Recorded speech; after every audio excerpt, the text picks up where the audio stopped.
All right. So, good morning. There must have been an energy surge just the other day because I stayed up. Well, actually, I went to bed at a regular time, my usual time, the night before yesterday. The night before, not last night, but the night before. And then I was up really early the day before, and I only did like an hour of my Facebook Live, and I had to sleep all day yesterday because I was so tired from being up so early. And it was necessary to take the time to sleep. And since I have developed that latitude for me to take the time to sleep and be sick or whatever, that's what I do. I am the guinea pig in this great reset of surpassing the Hayflick limit and surviving evolution. Because I remember when I was picking apart words a couple years ago, and I was phonetically listening to the word evolution and how some people can even phonetically say evolution. Evolution, evolution, evolution. I'm like, why does it sound like evil? Well, because it could be characterized as that if you don't understand what's going on and you feel symptoms of the body going through its evolution, evolution, evolution. Okay, so you have two ways you can characterize evolution. It could be evil and you can resist it and die, or you can embrace it, feed it, release the demons properly, demons of excess, properly, take the rest, stop resisting, and it's not evil, it's Evo. Okay, so that is something that I had to figure out how to characterize evolution, because I've always characterized evolution as something great, and it is if you understand it. So again, there is evolution and evil-lution. Okay? And you can choose which side of that you want to stand on. And I choose to characterize evolution as evo, not evil, because I know how to support it. I know what's going on. I know what I need to do to make sure I survive evolution, not resist evolution. And so I said last night, one must go back to the beginning, and that is all relative to understand the ending, which is right now, because every minute in the future is a new beginning. So I was watching Grey's Anatomy, and that was a show that came out like 20 years ago, like 2005. And during that time, I was busy trying to figure out some stuff. I came back from Hawaii, went to Sacramento, and tried to make my root my existence in Sacramento. That didn't work out very well, but that's okay. But Grey's Anatomy came out like 20 years ago. And they just put the series out in 2022. And right now I'm just binge watching it. And they have a few little hidden gems of script writing that I will catch every so often. But overall, I mean, it's a sex, love, and medical story with a bunch of young people. But I've been watching and binging on Grey's Anatomy, so it's pretty interesting that every so often Shonda Rhimes will have a nice little, a sentence that makes sense, and that is, one must go back to the beginning, if you want to know the ending. And so, yeah. And before I go into where I'm going to, as far as that thing with the truckers, I don't know, they could be still pissed off and want to shut down New York. I have no idea. There is an article that says that the guy that initiated that whole statement took it back and said that's not his intention. But again, you'll never know what people do. You'll never know what people do until you read articles about it, or until someone says something and then it goes viral. Okay, so if someone went viral and said they're going to shut down New York, and then another article says, well, he took it back, he's not going to do that. Again, you have no idea what the outcome is going to be. But like anything, what people say, and even if they take it back, it's already out there. So the system can now develop any storyline they want to around that. And again, whenever you say something, no matter what it is, even if you take it back, it'll go viral. I've said things about the J juice back in 2018 that still people have not understood that I've evolved from some of those claims that I've made about certain things, I still get occasional emails of like, oh, should I take the jelly juice and put it in an organ accumulator? And I'm like, I don't even know how to respond to that. Because people they're not going to be watching all this stuff. They haven't been following this information closely. They probably haven't even read my book. And you can't make people, like, you can respond to everyone from the past and they still won't get it. And so, I put something out there that I have evolved. Some people who've taken the time to evolve with me, they understand. Others that are jumping into the middle of it probably don't even know where the hell to begin, and that's fine. I can't, at this point, not anymore, I can't control now what's out there. But all of us have put stuff out there that we can't really take back. We can't control what we have done from the past. So we just evolve and take our licks and admit that we've made mistakes and then move forward. Okay? So one must go back to the beginning, and that is all relative to understand the ending, which is right now, because every minute into the future is a new beginning. And so when I was taking naps yesterday and I was sleeping under a really different frequency, what do you mean by different frequency? Because I find that when I'm listening to valuable information, like what's on Netflix, like a documentary, hearing that perspective, listening to stuff on YouTube under a certain frequency, I am more apt to take it in and process it under a specific frequency. So there's different frequency levels that I even notice the state that I'm in when I'm watching things like entertainment, like watching Grey's Anatomy. And when I'm sleeping, when I want to take a nap, I listen to certain things based upon what I think I can absorb at the time. So when I was listening to the documentary about aliens, ancient aliens and all that, and I'm listening to that guy with the crazy hair, and he's talking about the pyramids and all that, and I remember now, even just watching it really just superficially, peripherally, because I'm closing my eyes and sleeping, I even remember the pyramid and how they were saying that you have like hydrochloric acid going in one side of the pyramid, and then you have hydrated zinc chloride going from the other side of the pyramid, and it mixes together, creates hydrogen vapors. But then what develops that chemistry? It's the water underneath the hydrogen. What is it? The hydroelectric power that then mixes things together and develops then energy like lasers that they can direct or something. I didn't know exactly because I was probably fell asleep somewhere. But that was probably what the pyramids were used for. Yeah, I could see that as totally. And so watch Ancient Aliens. It's pretty interesting. So I'm watching that like on the peripheral, and I even remember some of the things that my body was subconsciously paying attention to. So, and how did I fit? Oh, why would I do that? Why is that something that I do? Because when I was a kid, since I couldn't watch TV, so I didn't have a TV in my room, I had a radio. So I would have AM radio, because FM would have some music, okay, but I was more interested in learning about the different pundits that were on the radio at the time. And that was, like KGO. So it was the talk radio that I listened to as a child. Every night before I go to sleep, listen to talk radio, listen to Ron Owens and Bernie Ward, and Ron Owens was in the morning, but Bernie Ward, Ray Taliaferro, and Gene something, and he was a libertarian. So that all these different political pundits on, over there at KGO during all different times of the night, and I will listen to them all night long and fall asleep to talk radio and listen to what was and take, and just understand the different issues of the day, and even call in when I was younger. I could call in and argue with Ron Owens or argue with Bernie Ward or argue with somebody. And so now I still take to what I did when I was a kid, and I fall asleep to YouTube. I fall asleep to documentaries on Netflix. I fall asleep to anything that has some kind of educational purpose that I can listen to even when I'm asleep, because even your subconscious takes in information. Okay? And so, yeah. So anyway, so listening to the Grey's Anatomy and then falling asleep to Ancient Aliens.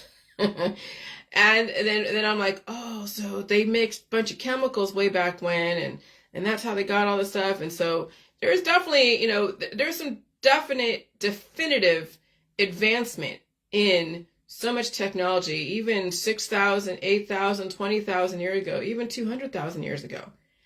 I know we can't be the only segment, the only timeline. Okay? We have started over and ended, so obviously, there has been rising and falling civilizations for thousands and thousands and thousands of years, and we're just one of many from the past and probably even in the future. And so one must go back to the beginning, and that is all relative to understand the ending, which is right now. Why is it right now? Because every minute into the future is a new beginning. Like every day you can reinvent yourself. But it's not just saying, okay, I declare I'm going to make a change today and just say I now believe in this. There has to be obviously not only behavioral changes, but there has to be biochemical changes and a different way to recharacterize the behavioral changes that are going on. Okay? And so if you're going to change, you better understand what it is that you're doing. What's your intention? And what are you supporting that intention with? And is it the same alchemy as what you supported the intention with, before? So make sure that when you're changing that you're not using the same alchemy and the same belief systems, but masked in a different way. It's like, again, like addictions. Oh, I'm going to switch to smoking pot instead of meth. Okay, it's still an addiction. So what's your intention here? Going from prescription drugs to holistic remedies is still the same intention. You haven't done anything different. And in this environment, holistic remedies are just as aggressive as pharmaceutical grade, because this environment has accelerated and made things highly influential. Okay, so if you're going to change, you got to really figure out you're not just switching one addiction for another. And people who are addicted, who don't have that capacity to understand chemistry and alchemy, will just think, oh, okay, I'll just change from drinking alcohol to smoking pot. And now I'm not addicted. Bullshit, you're still addicted. So the Rosicrucians took everything from the beginning of the written word as far back as they could take it, applying the alchemy to develop the chemistry, magic, resulting in what we see today. The Rosicrucians run your society for better or for worse. And again, I came from Silicon Valley. We went to the Rosicrucian Museum when we were kids over there at Blue Hills in San Jose. Right there in the midst of Cupertino, San Jose, Saratoga, right in that little enclave. I lived right off of on the border of Cupertino and Saratoga Stelling Road. Okay. And so, yeah, the Rosicrucians were in San Jose. The museum, has exhibits of the tombs, replicas of the tombs, as well as the alchemy portion of it, the pharmacia, whatever you want to call it. And so anyways, the Rosicrucians, they run your society, your overall society, of dictating what each person could fulfill as far as their potential. You also have a duty to go as far back to the beginning as possible and remember everything you can if you have the capacity to. And so why would you and the Rosicrucians want to go back to the beginning of time relative to where one came from? Because we're in a new evolutionary stage. They told you climate change. They can call each evolutionary stage different names, and they have. They're called New Society. I mean, you look at all the things that happened during the turn of each century, and they have names for it. Different decades, different centuries, different this, different that. And so what's this turn of the century or this new evolutionary sequence? Called climate change. What was before that? That was, I don't know. What was it way back in the 1940s, the World War II? You can call it generations. I mean, but even each generation is not necessarily like the climate change.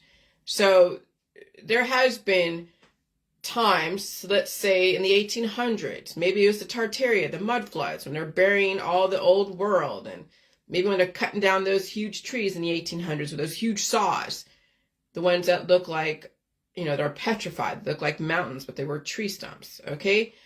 I mean, I haven't really studied all of the great resets at the time, and were they even called the great resets? You'd have to really study what was going on at the time.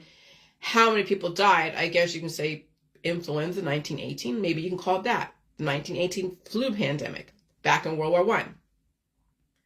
That became then a thing, influenza. But then it could be called electricity, the new rollout of electricity. Okay? So it's just... And so why would you and the Rosicrucians want to go back to the beginning of time relative to where we came from? The answer, so you can direct and redirect where you think you're going. Well, where do you think you're going? you hear the fear even in the mainstreamers. Maybe they're not, these mainstreamers who are not really up to speed of the conspiracy world, and they've already slammed me and think I'm crazy. But they know that they think that the people who don't get all the therapies and people who are all like, right wing or left wing are crazy and this and that. And so you're afraid of the opposing forces that you have, even if it's your ex-husband or ex-wife. I don't say you're afraid, but you're pissed off. So maybe you're not politically motivated. Maybe you're not even socially aware of what's going on, but you're so tied into the things that caused you great grief and stress. And that could be a divorce. That could be, things breaking up. That could be the old job. That could be your new world that maybe or maybe not you are enjoying.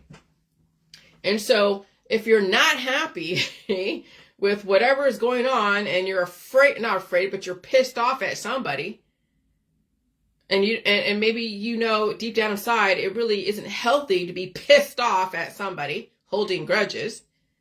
I mean, I don't hold any grudges. Doesn't mean I want to interact with the people of the past, because what's the point? What are you rekindling? I don't want any major good close friends, because things change all the time and you don't know people's intentions. So acquaintances are the best way, so that way you can mix in with people and not get too heavily invested, but still appreciate the diversity. So the answer is so you can direct and redirect where you think you're going, whatever that is. Okay? But I mean, if you're happy with everything and you're not mad at your ex, you're not mad at the world, and you've forgiven everybody because you think you're right and they're wrong, and you're happy, happy, joy, joy, then there'd be no reason for you to look to my world or anything else. You're so fucking happy, and you're not unhappy. And you could be freaking lying to yourself. People do. They claim they're so happy on Facebook, but then you can see the toxicity come out when they're pissed off at an opposing force or somebody that did them wrong in the past, and it comes out. And then on top of that, they're like, oh, wait, hold on a second. I'm really happy. Everything is great. Yeah, okay. Nobody is happy all the time. Okay, if you don't like the accelerated outcome of where you or any human is going, then maybe intend to understand where the Rosicrucians are going and understand all the stories of where humans have been, and take the reins and find a way to control the machine, which is your body, and survive the intentions. What intentions? Well, where did grandma, great-grandma, and ancestors go? They died. Okay, so if you already believe and accept that you should die someday, and people do in all politics and all religions and all science dogmas, then I don't understand what you're resisting. I don't understand what you think people are doing. Because you've already accepted death as an outcome. You're already doing things that are going to cause then a great destruction by taking things that are opposing forces into your body, causing offspring, taking up resources that you have to release and you choose not to. And then you're deteriorating like your grandpa and grandma and ancestors. They were deteriorating. Okay? Are you deteriorating faster than they did? Well, potentially, but then now you're in a great reset. They were going through their own great reset. Maybe they were lucky enough to be in between turns of the century, and they were in the middle of that situation. And so they had the ability to live to be 90 or 100. But you happen to see yourself deteriorating at 50 and 60 and 70. Okay, well, then figure out what is causing your deterioration. And resisting the changes is not going to fucking help, because that's what happens when people die. They resist change. They think evolution is evolution. They're all about creation. But what the hell are you creating? I mean, creation is very bland. Well, not bland. It's not very specific. What are you creating when you keep dying and reproducing? If you already expect to die and you love reproduction, well, you now are at the age where you're at a crossroads. But if your religion is saying that evolution is evil and creation is the only thing, then yeah, for something to develop and be created, something else has to die. And you might be the one to choose to pass away, because that is fertility. In my opinion, I think that is all the religions and the politics and the science is all about worshiping fertility goddesses and gods.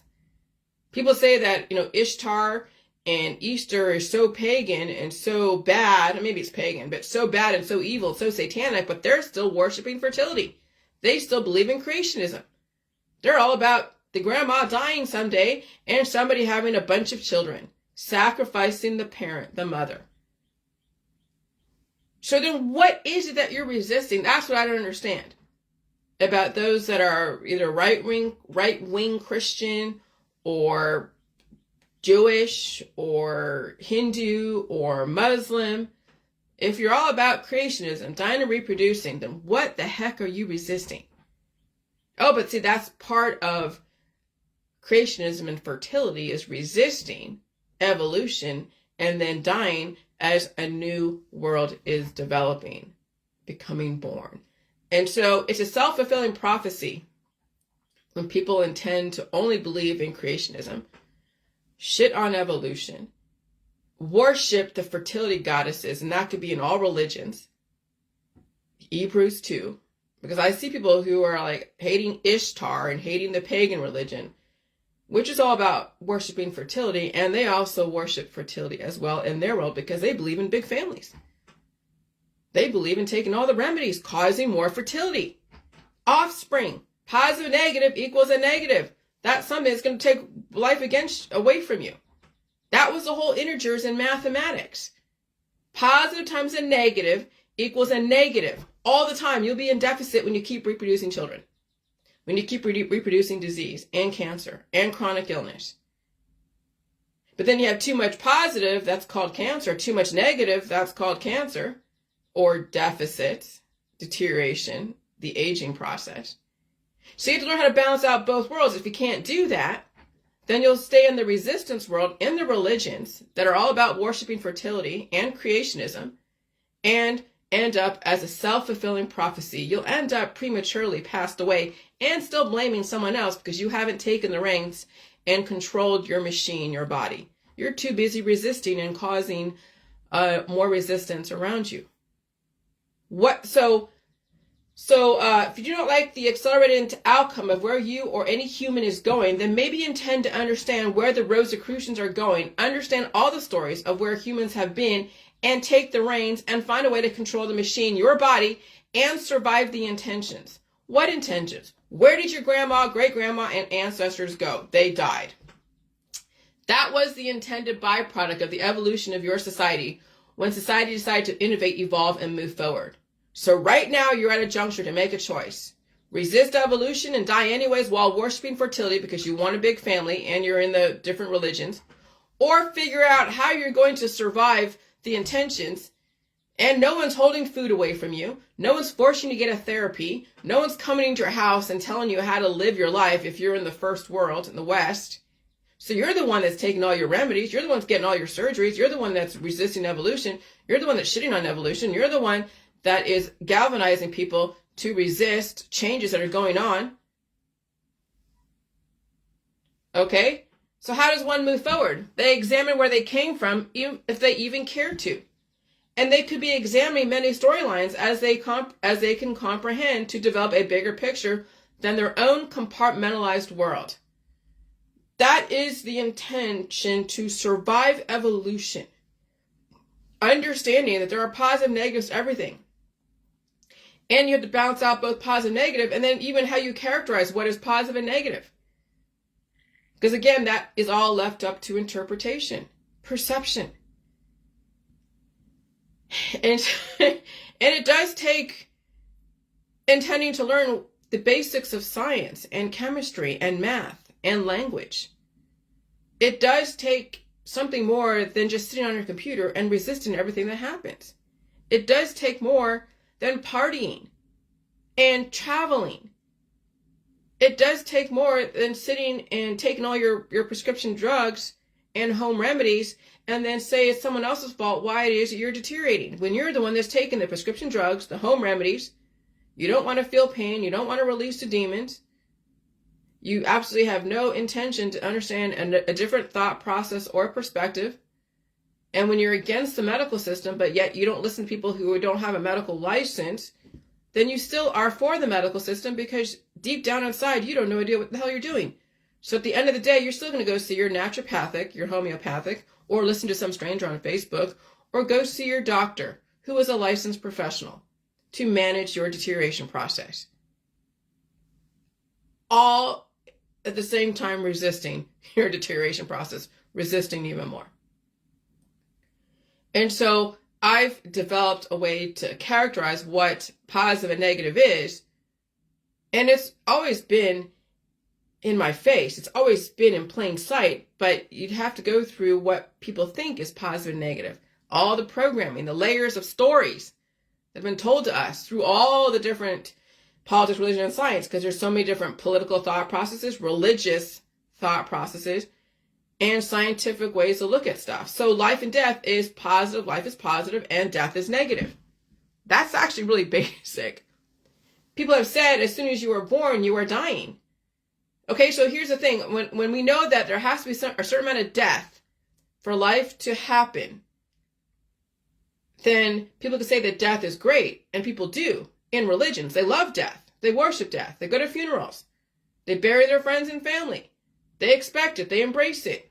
They even have holidays about it. It's called Halloween. So then how can death be so negative? Well, it's like physiologically, it's negative. It's a negative. People have said as soon as you are born, you are dying. Okay, let's pick that apart. Life is all about fertility at the micro level, right? Because for you to even become born, two things had to come together that were opposites, develop this offspring, this chemical reaction called conception. And there you have a baby or a microbe or a virus or a cancer or a disease or a chronic illness. Okay, so life is all about fertility at the micro level and the macro level. And in order to survive, a certain amount of fertility is expected to keep the organism going as well as the species. However, before I go into this, some people think that women, their own family members, are supposed to keep the human race alive. And so we have in-laws and mothers who are forcing their daughters and in-law daughters to get pregnant. How are they forcing? Because it's the psychological bullying of, you better give me a baby. You better populate our family. You better populate the human race, because we're going to go extinct if it wasn't for you. And so then we have women who are forcing other women to be the one to populate the human race. But you know the government can populate the human race. They don't need your specific daughters and sons to populate the human race. Why do you want daughters and sons and children? It's for selfish reasons. It's not really for the good of society. It's for your own selfish reasons. And so then we have families that then destroy their own family by psychologically bullying the daughters and the sons. Go get married and have a bunch of kids. And that daughter, who might come in with deficits, can't actually sustain, well, she can sustain pregnancy, but she'll fall apart in the process. Some came into this world so much at a deficit, got married off so quickly at 23, has a bunch of spinal issues, married off so quickly, highly sexualized, and you know she's going to have a baby, and she'll end up like that one movie, what is it called? Steel Magnolias, where Shelby dies at some point because she could not sustain that kind of pregnancy. It was a high-risk pregnancy already because of her predisposed issues, and she fell into the traditions of that society and the expectations of that family. And so now we have girls who are going to be sacrificed for the good of the traditions. And even if, is that kid going to survive? Will that kid be able to handle becoming from a deficit? If that mother already has major deficits, passing those inherited deficits onto the baby, and the son or the husband has his own deficits, compounding that issue, what kind of future does that offspring have? People don't even think of things. They just want a baby because it's just what they do. It's just expected. So, however, fertility means something must be sacrificed, called death. Now take a look at families and families of cancer and disease, and look how fertility can be used against the main organism when the offspring still feed off the parents in body, mind, and spirit. That is the Ouroboros, or the snake eating its tail. That's hermeticism. That's part of the Rosicrucian, hermeticism. You can also characterize the offspring as cancer, disease, chronic illness, and children. Okay, so when you see these kids, like in these diet-friendly groups, and you see all these rashes that are coming up, well, these kids are holding so much diverse opposing forces in the body that the parent keeps trying to remedy away, stopping the body from releasing. I see these parents in there, they're looking for, they have these type of lights that show like a glowing type of consistency to it. Well, it's not consistent, but glowing type of look, an image. And so they're always shining the light on their kids, and they're seeing like either orange or something or some kind of bright color. And they're like, okay, I gotta go. And then they're now forcing their kids to detox all the time. Shoving antibiotics, things on their face and creams and detoxes and internal things that are actually harming their children even more. But you can't tell them that, because they've been so radicalized to be so afraid of whatever's in the V's out there that is being passed around all over the place. They're actually taking things that are so aggressive against that developing immune system, causing and compromising them even more. So it becomes a self-fulfilling prophecy when you're so afraid of your environment, regardless of what it's in the environment. It's freaking crazy to watch. And I can't say a damn thing in there. I'm just watching going like, oh my God. And you see people in there just radicalized saying, yeah, take this, take that, take this, take that, making things worse. If one is so adamant in producing so much unsupported life, then aggressive death is imminent. That is called overpopulation, or Universe 25, the rat colony. You saw what happened to those rats when they were allowed to procreate with absolutely nothing stopping them, all out extinction. Or the last surviving few were so physiologically destroyed, the whole colony was done. So you can imagine when one person survives 20 people in their family, and they're burying everyone around them, and they're the only one left. You know how what it does to you psychologically when you're the only one left in the circle of people that you're around? That's why people die together, because they can't handle being the last one. Well, there's survivor's guilt, as well as, God, that must have been really shitty having to bury all your friends and family and society. That's the thing in the J world, is you got to be psychologically strong to watch all this shit happen around you, and you can't do shit about it. That's why the J world really is for the strong, because you're going to be the one releasing the demons. You're going to be the one to sit and be home and stay away from all the pleasure and paradise. You'll be eating all food in the food supply, assimilating to the food supply when it changes. And you're going to watch your friends and family drop like flies as they keep treating their disease, because they will treat themselves to death. And you know it's going to happen because they were doing the operations, they're doing the surgeries, they're taking all their antibiotics. And you can't tell them not to. So then you have to psychologically prepare yourself to be burying everyone around you. Which is why then I'm like, okay, I don't want to get close to anyone right now. Absolutely fucking not. I have a committed relationship with my husband, but I have acquaintances, but I don't get heavily invested into anyone at this point. Because when you get heavily invested into people, then it is an injury of loss when you have to watch somebody deteriorate or die suddenly. But dying suddenly won't be as bad. I mean, that's like ripping the Band-Aid off. Okay. But it is the watching of somebody progressively deteriorate in front of your eyes. And you can't do shit about it. You can't tell them anything. You can only be like, fuck. And so then you don't want to get close to people, because you know what's in store for people around you in this environment. Maybe 20, 30 years ago, okay, you can hang out with people and no big deal. People expect to die at 80 or 90 or 50 or whatever. But now in a highly accelerated environment, shit that people expected like 30 years later is going to happen in 15, 10, or 5. Or even sooner than that. And it's going to happen in your lifetime. That's a suffering like no other. And you have to be psychologically prepared for that, which is why I'm psychologically preparing the J world to understand where I'm coming from. That even though you might be changing yourself, people around you are not changing themselves. They can't. And if they could, people around them will stop them. They have put themselves in the jail of expectation around their friends and family. And so the key thing is to support the only life you are willing to feed all food and can afford to feed, using all food without going bankrupt financially in body, mind, and spirit. Okay? So the key thing is to support only the life you are willing to feed all food and can afford to feed, using all food without going bankrupt financially in body, mind, and spirit. Now, I know some of these mothers out there who have kids who cannot deal with some of the food supply or most of the food supply. And again, it's out of your hands. If you're going to have a kid, you know they're going to be in deficit, because now you're in deficit because you just took pieces of yourself and parsed it out to the world. So now the train's left station with them, they're going to have to figure it out. And so in the medical system, so it's out of your hands, and they have their own minds, the children. And you fill in the gaps that that were taken from you during conception. Okay? And find a way to still take back your autonomy on some level, even though you're trying to take care of things around you.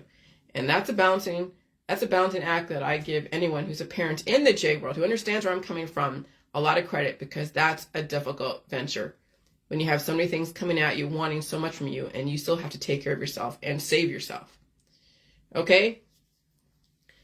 And so how many people are on food mitigation diets because they can't afford to eat all the food? Financially, they can't afford it, and biophysically, they have lack of tolerance.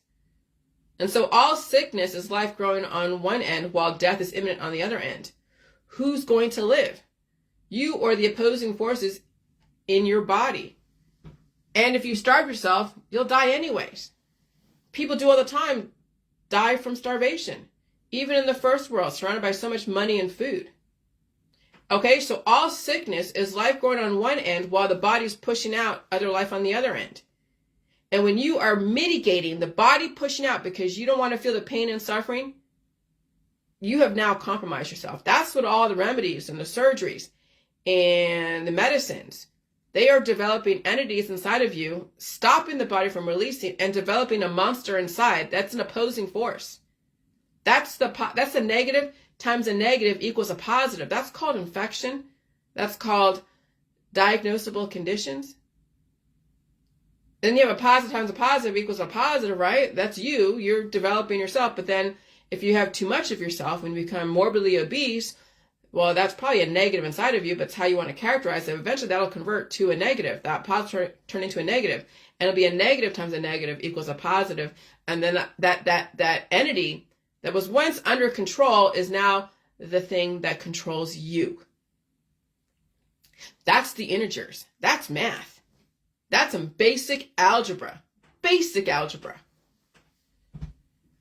And so all sickness is life growing on one end while death is imminent on the other end. Who's going to live? You or the opposing force in your body? And if you starve yourself, you'll die anyways. People do all the time die from starvation, even in the first world, surrounded by so much money and food. See all these skinny hot chicks that have a lot of money and they're starving. Look at Hollywood. They have so much money. They're in movies and all this stuff. And they're going to these restaurants, but they're drinking alcohol and eating air sandwiches and celery because they can't gain weight because it would violate their contract. That's anorexia. That's starvation. That's mental disorders. And so be the one to survive while you sacrifice the excessive life you hold within by releasing it. Not curing it or freezing it or shocking it or attacking it. Release it strategically.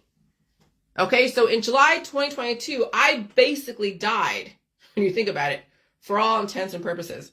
I could barely move, eat, drink, or eliminate, and my whole body was in pain.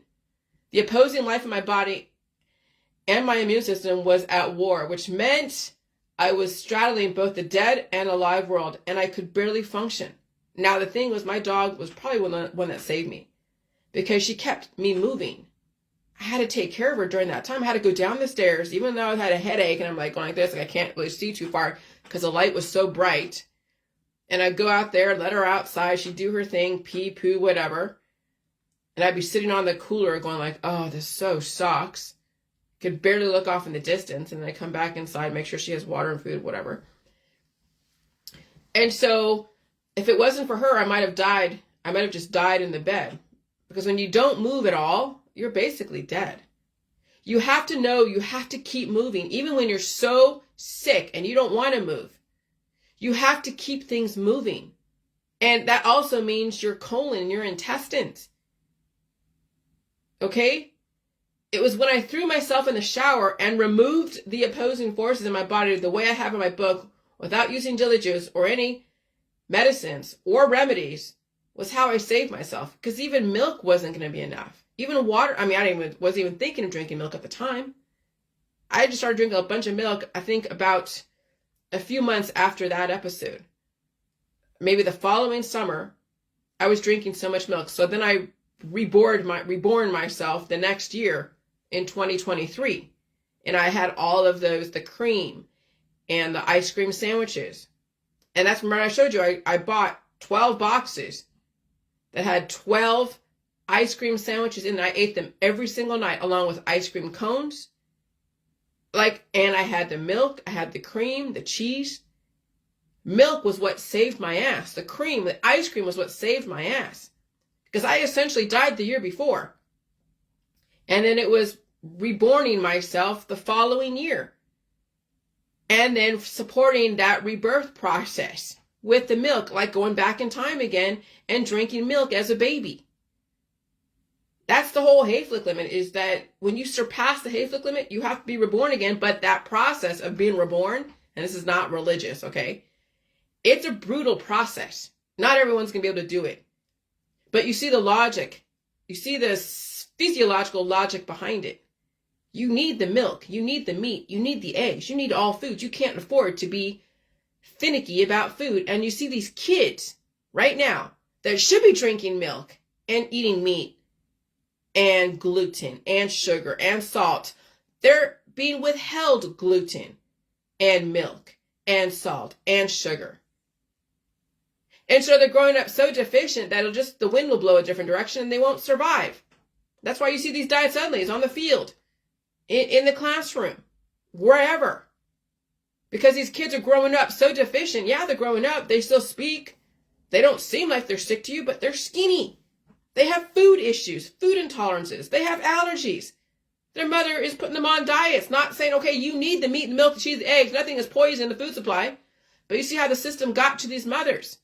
Said that all food was poison. Only eat this food. Only organic.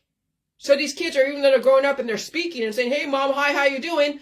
One day they won't wake up because they don't have the infrastructure to survive the energy conversion overnight, which is when things really start aligning, is overnight. And if there's nothing there to align with, then it's a missed connection. Oh gosh, that's a diet suddenly.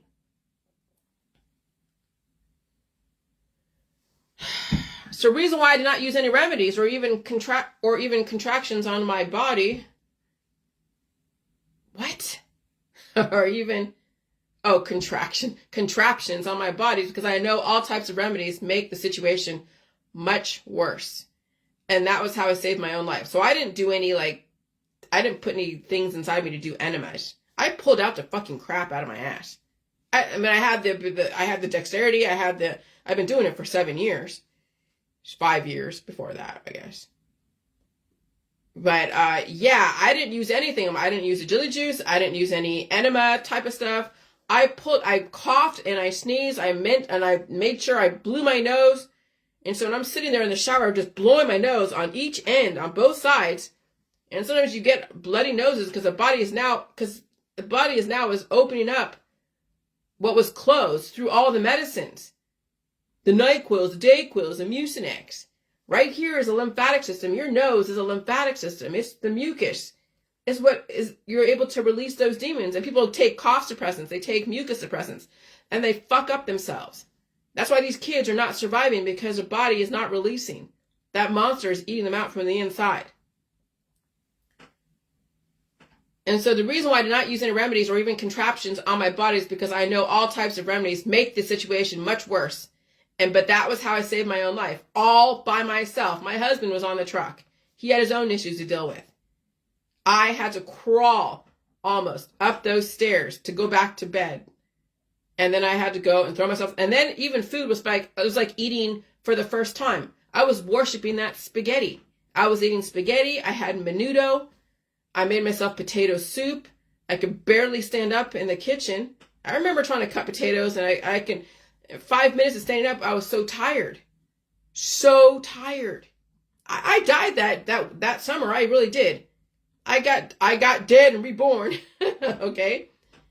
But how did I theoretically survive that situation when the other life forces of death were working against me?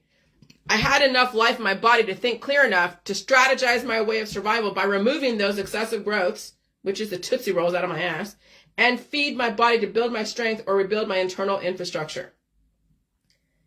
I might have been 50% dead, but the other 50% found a way for me to survive and build back better. And that's essentially what's going on right now in our society, is that part of society is going to die, and you're going to watch it. It's going to fucking suck, and you better just stay out of harm's way and hope that you have enough discernment know when to listen to authority and know when to be like, okay, I'll reconsider that suggestion. But when authority says time to evacuate, when authority says stay home and stay safe, when authority says whatever, you have no other choice but to believe them at that point. But if they say, hey, you should get a remedy and they're not your doctor, well, then you can reconsider that, whatever they're suggesting. But when they say, hey, it's time to evacuate because you're in danger, fucking evacuate. Don't resist authority because that's what you've been taught. Okay? So I might have been 50% dead, but the other 50% found a way for me to survive and build back better.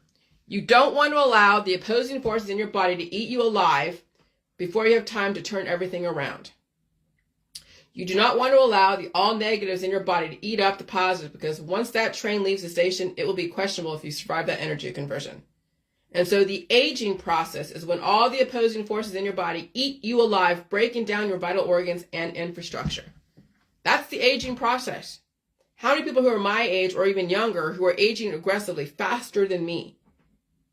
Many, because they've allowed that the opposing force in their body to metastasize, eating them out from the inside. And then the system has to go and remedy it or cut out the opposing forces, and that person's out in deficit, even more so and more so and more so, until who knows what happens next.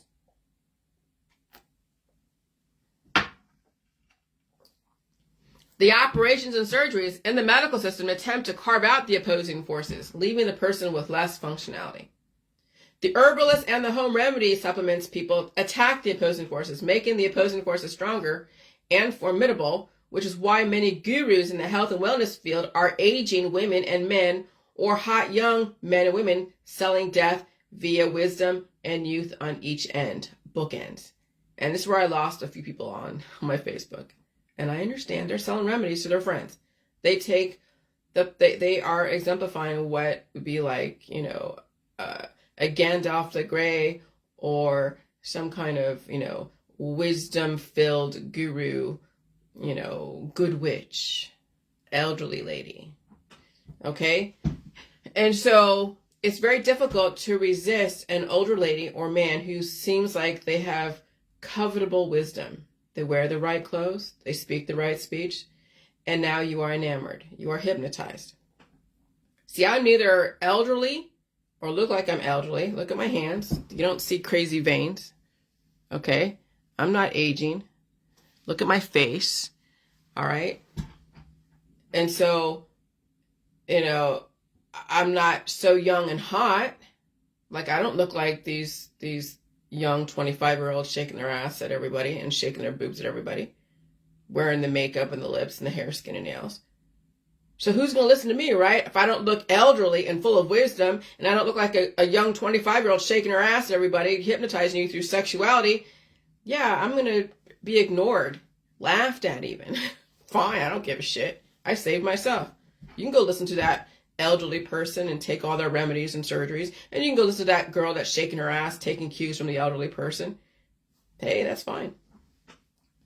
And so it's very difficult to resist an older lady or man who seems like they have covetable wisdom. They wear the right clothes and speak the right speech, and now you are enamored. You are hypnotized. It's also very hard to resist hot young men and women selling you remedies, promising you the world. Hormones hypnotize people. Pheromones hypnotize people. The system deceived people with how they characterize certain archetypes in the books, Bible, and allegory. People are under the spell of sexuality or dying for wisdom. That's how they deceived you.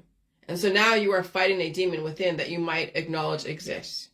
And you can also deny it, even possibly that it is even possible that you are hosting opposing forces working against you inside your body. That's the beauty of belief. You can look to another story, okay, and everything is great. And I'll tell you, ignorance is bliss. My advice to you when reading this, attempt to avoid defending yourself if you find similarities of my viewpoints in your own background. Observations need no defense. As they are observations, one can take them or leave them. Nothing stays the same. It is okay to consider for another perspective and intend to understand it. And so I know how many people out there are selling remedies to their friends and family. I know how many people out there who are the age of wisdom, right? They're maybe older than 50. They're a spiritual leader, a healer. They're wearing the filmy clothes. They have all the different gadgets. Maybe they're all into the organite stuff and the chakra stuff, and they're all about love and peace and all that stuff. And they also could be someone playing with the occult, okay? And they'd also be a young person who in their circle of people seems to be the all-knowing herbalist that could take away all your pain and suffering and give you the relief that you've been dying for. And they have ties to, Eastern philosophers and Eastern, modalities. They go travel to different countries to bring those modalities to your world. I mean, they went to the other countries, the third world countries, and found the archetypes and found the licensed professionals to now give you some kind of relief. And here's the culture, right? They're then selling you the culture. They become the guru.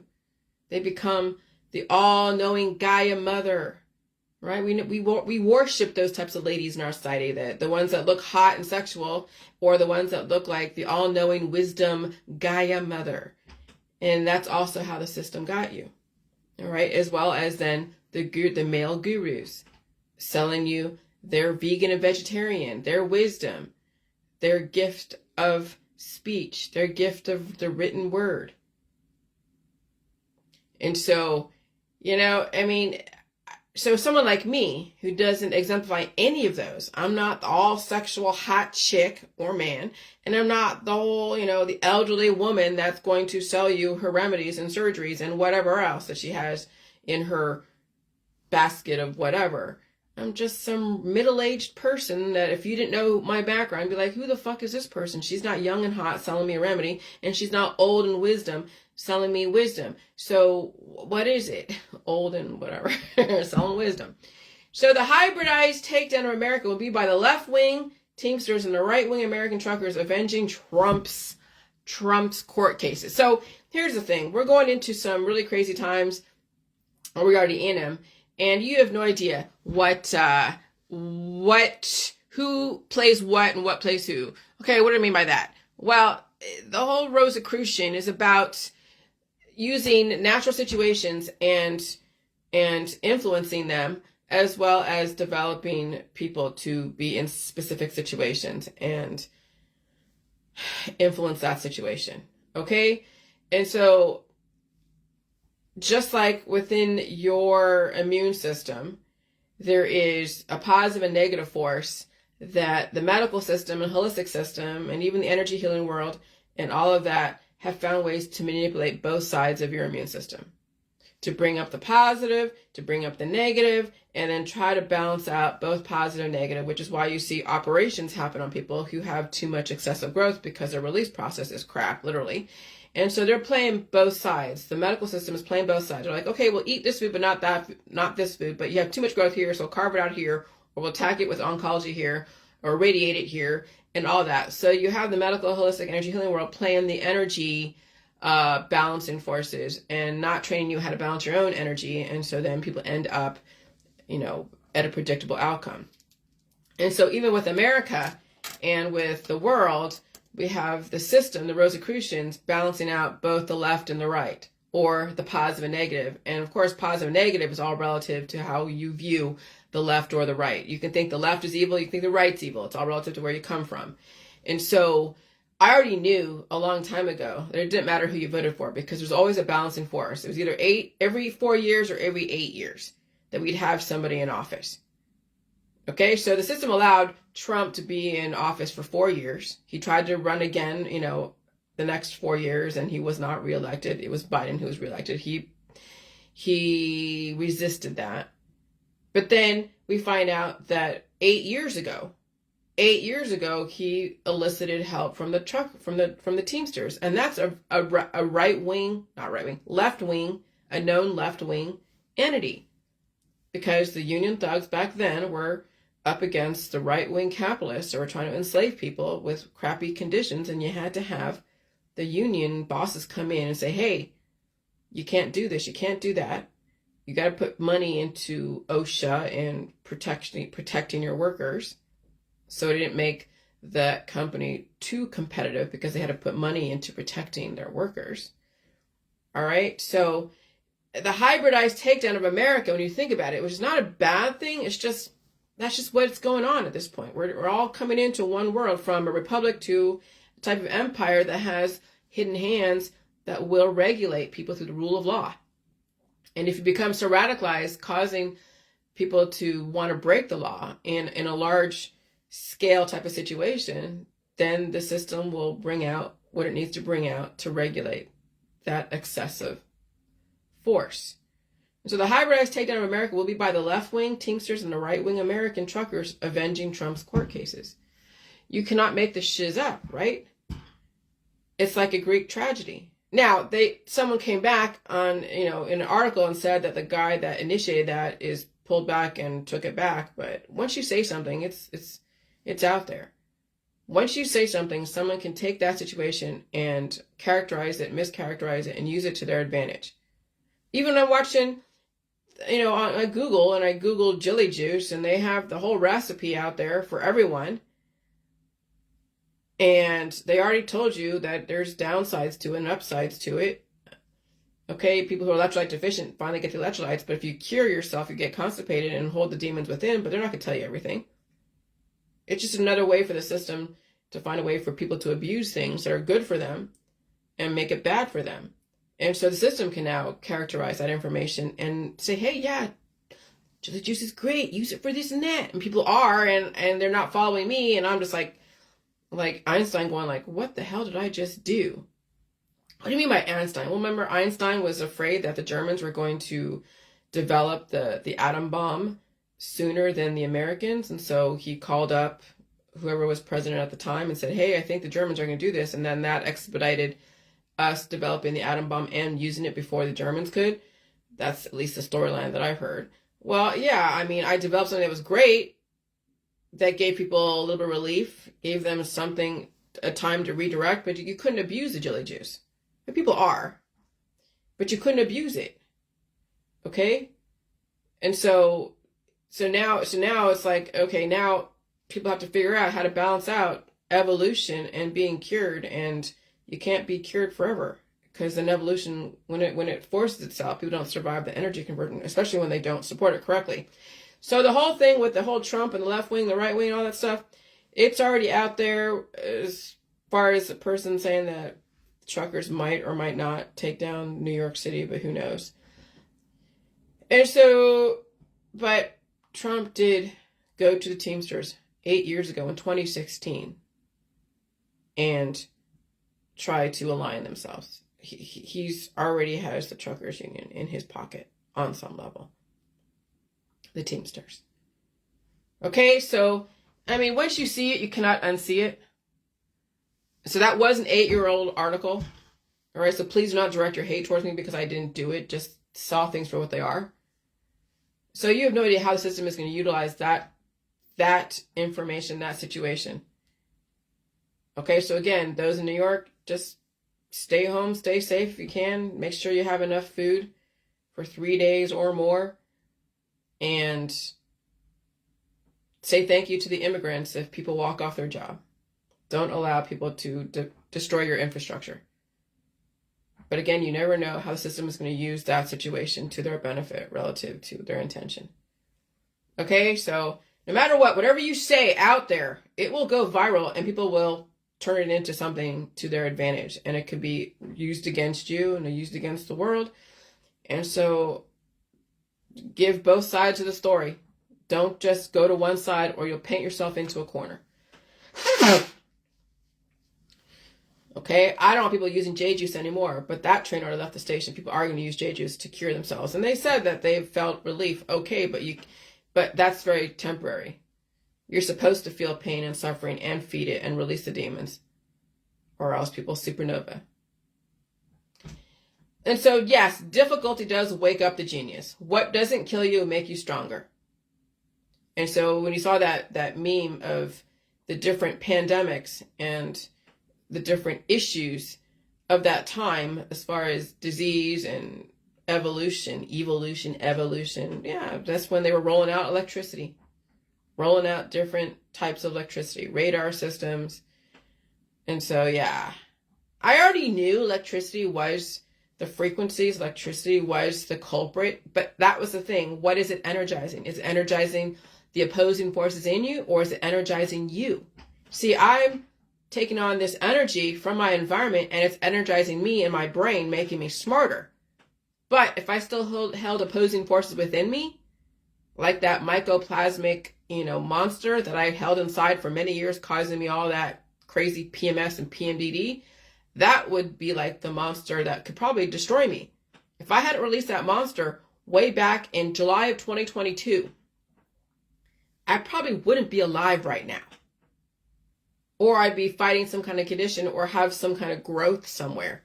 I mean, even with this little ganglion cyst that I have on my wrist, that I don't have on my other wrist, but this one, I remember when I was catching that ball as a penalty kick, and I used my right hand predominantly, so this right hand is stronger than the left hand. I think this is what hyperextended. And this is where I was like, oh my God. Okay? So I will be revisiting, I have been revisiting all the past injuries. The ghosts, was it Marley's ghosts in Scrooge? And so, if I hadn't released that demon, then I would be dead, because that formidable Mr. Hanky Tootsie Roll that was in me could have metastasized and turned into something crazy that would have gotten away from me. And that's why it's not easy talking about that side of it, where the monster's in your colon that you can't force out. It has to be done progressively through food, through releasing the demons in the proper way without forcing your body that's not conditioned to release. You have to condition your body to release. That's coughing and sneezing and blowing your nose. Okay? And so electricity will energize the monster inside or energize you. And if you haven't released that monster inside, then you will feel pain and suffering. But remember, that pain and suffering now that I feel, it's really not pain. It's the itchiness. I'd rather have itchy hives in different places and even, have a little bit of a bump back here, nothing major. I'd rather have that than be in pain and be laid out and can't move. But when I was up almost all night the day before, when I was talking about the whole Trump thing, when I was up all night, I had to sleep all day yesterday. Like all day. And I did finally go to sleep. I was able to actually sleep pretty well. I'm still up every couple hours, but I get some good REM sleep in those 2 hours or hour or whatever. Okay? And so difficulty, feeling that itchiness, which is not really difficulty, but that gave me the energy to think stuff. That was energy. It was amazing energy. Itchiness and feeling like all energetic and just Ricochet Rabbit and Speedy Gonzales. It wakes up the genius. It's when people remedy and cut out their genius. They cut out their intelligence. They remedy away their intelligence. They feed the monster in their body. We might feed the monster because they don't release it. People say, oh, it's the foods that cause your issues. No. It's the fact that you hold the monster within. Okay? It's like you have to release that monster or you're feeding the monster. So that's why people who are like, which I get now when they're saying, well, it depends on what you're feeding their monster. It's not depend. You're just feeding the monster. You got to release the monster through the way I have in my book, and you can't force it with agility juice or anything else. You can't just eat organic and celery and air sandwiches. You can not only feed yourself, but feed the monster and release it. Because you're a host of so many things. You could be a hosting opposing forces, just like people have friends. Maybe that one friend is undermining them, but they don't realize that one friend is undermining them, so they're hosting things that are undermining them in their circle of people, and they don't realize that they're being manipulated by that one person or by a bunch of people. And if you have so many diverse friends in your world that you're so close to, you have no idea which one is undermining you, which one isn't. Okay? And that's the thing that's happening in people's bodies. When they don't release the demons and figure out some stuff, they could be hosting things that are working against them. Cause them to have a filtered way of looking at things that may be working against them and society.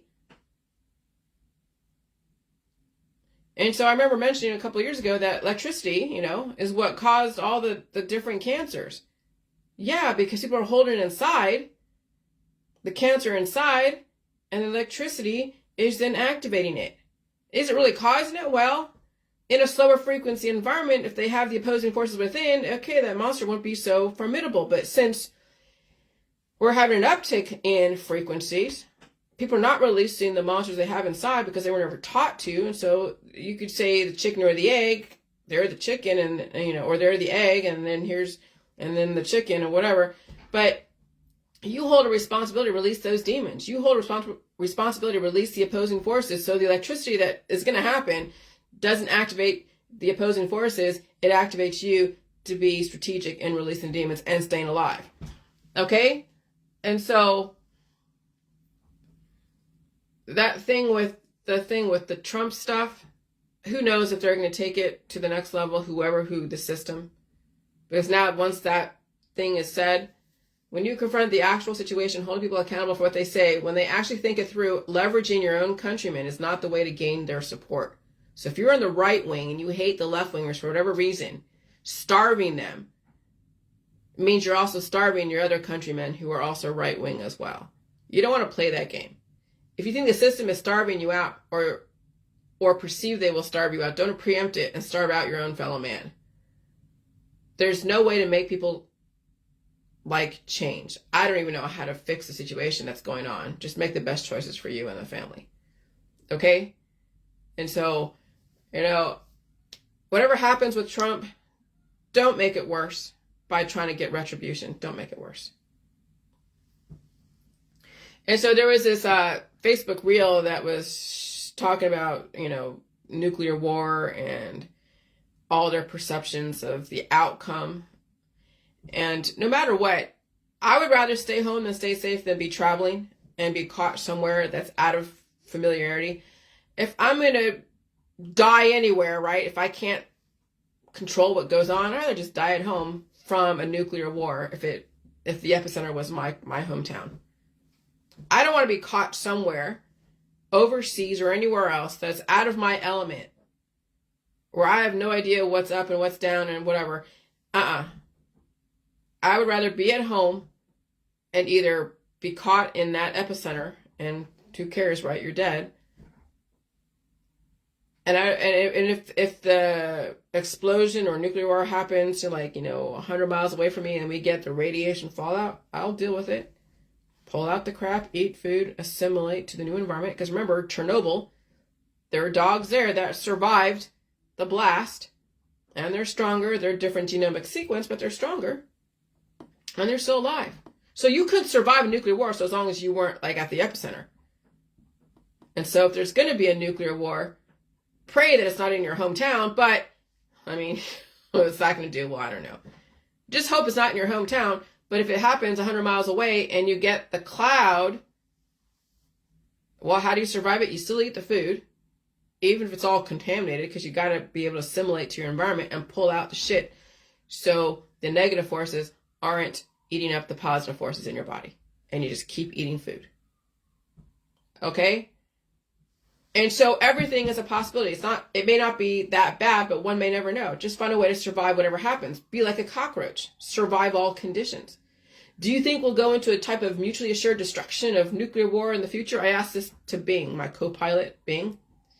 And so the AI was saying, well, that is a very difficult and complex question to answer. There are many factors that could influence the likelihood of a nuclear war, such as the political relations between nuclear armed states, the development of new technologies and weapons, the presence of international treaties and organizations, and the public opinion and awareness of the risks and consequences of nuclear war.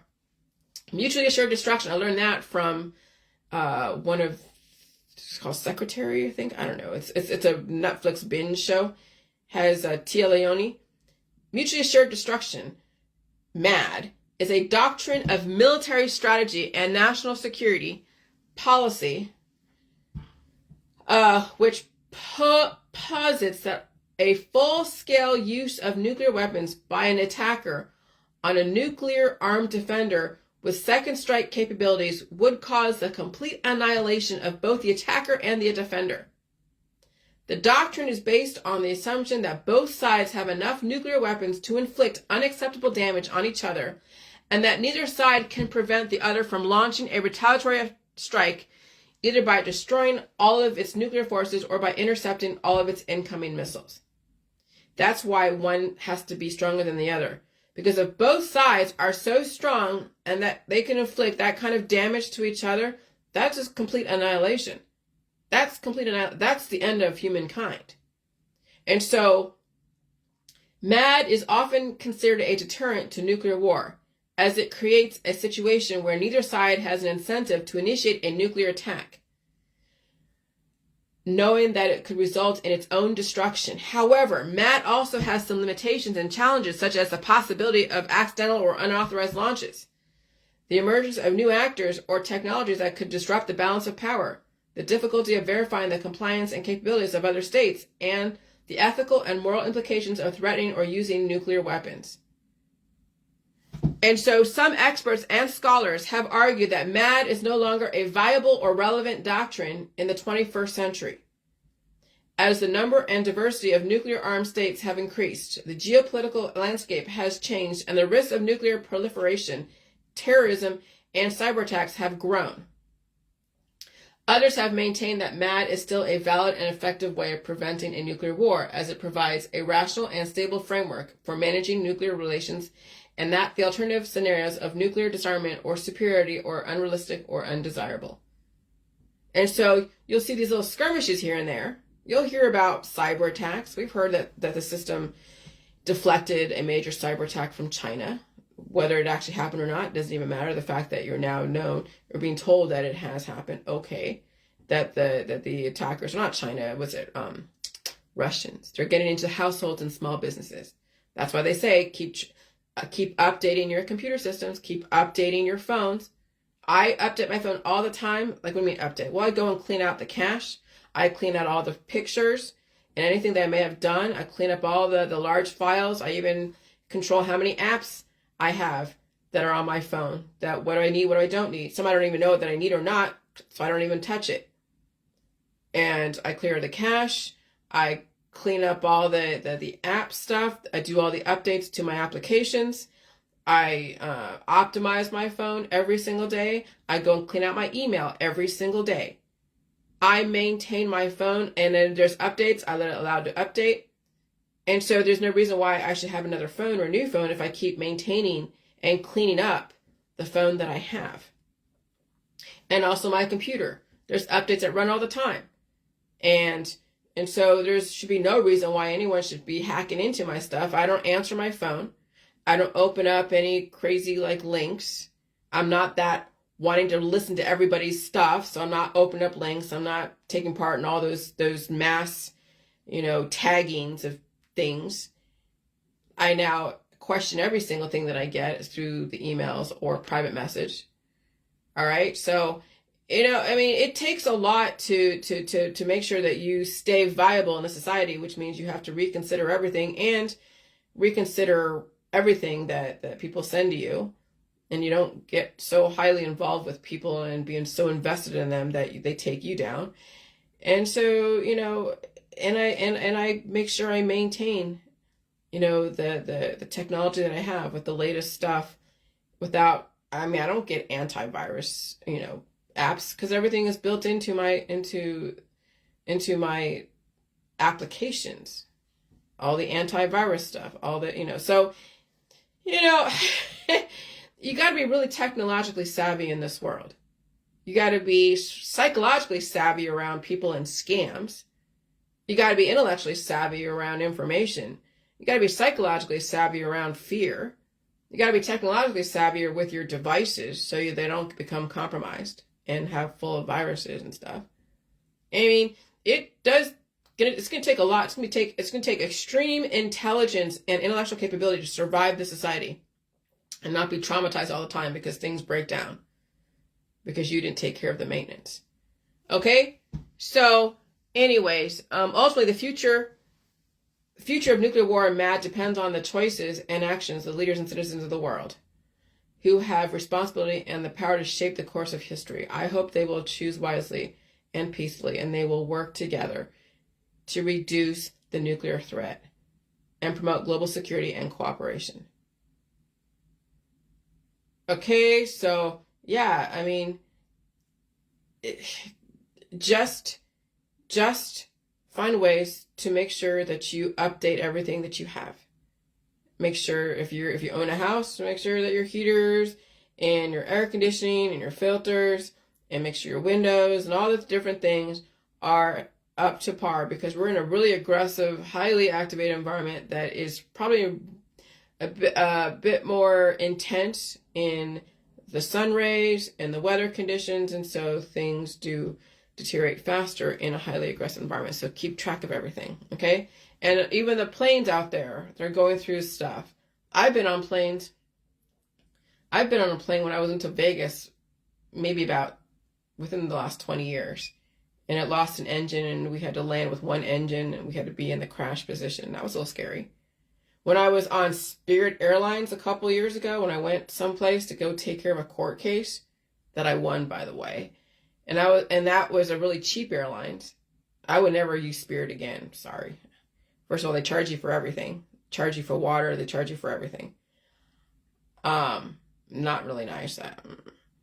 And then you see all this condensation fill the cabin, and the seats were like upright, so upright and so close together. It was probably the worst experience flying. I will never really fly again if I don't have to. I'll drive. I've already lived in tropical places. I've traveled to Europe and Asia. I've done pretty much everything. I mean, going to Fatima in Portugal was like going to the Vatican, because it was that intense. The buildings were so tall. The statues were so tall. And Portugal is the oldest European country. So, I mean, I don't need to go to Italy. Okay, so I've been to Europe. I've been to Asia. I've lived on an island. I don't need to go anywhere. I don't need to be in a plane falling apart in the middle of the sky. I don't need to do that. But those who have something to prove, those who feel like they have to go and do all this stuff, okay, fine. All right, so what isn't killing makes you stronger. I said before that electricity is what causes cancer and disease, but how much is too much? What are you responsible?